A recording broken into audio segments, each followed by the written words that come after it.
মনে আছে যারা প্রথমে এসেছিলেন, মনে আছে তুলে ধরেছিলেন যে কি কি করা যেতে পারে, কি ধরনের রিপোর্টিং করা যেতে পারে।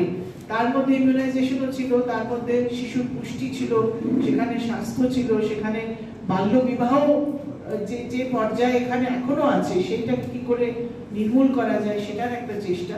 এগুলো কিন্তু আপনারাই করেছেন, আমরা শুধু এক ধরনের ফ্যাসিলিটেট করেছি। কিন্তু আজকে দাঁড়িয়েও কিন্তু সেই জায়গাগুলো খুব যে তার মানে প্রত্যেকটি বাচ্চা যার বিরুদ্ধে কোনো অভিযোগ হয়েছে বা কোনো জায়গায় সে যুক্ত হয়ে পড়েছে, আসলে তার কিন্তু একটা এই সুরক্ষার একটা প্রচন্ড অসুবিধা থেকে গেছে ছোটবেলাতে।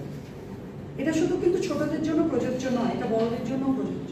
আমাদের যা কিছু জিনিস আমরা এই যে আচার আচরণ কথাবার্তা যা কিছু বলি, দেখুন সব শৈশবে তার বীজ রয়ে গেছে। তো সুতরাং আপনারা এগুলো ব্যবহার করতে পারেন আস্তে আস্তে সিএনসিপি, কারণ তার যে যে সুযোগগুলো পাওয়ার কথা তার থেকে সে বঞ্চিত।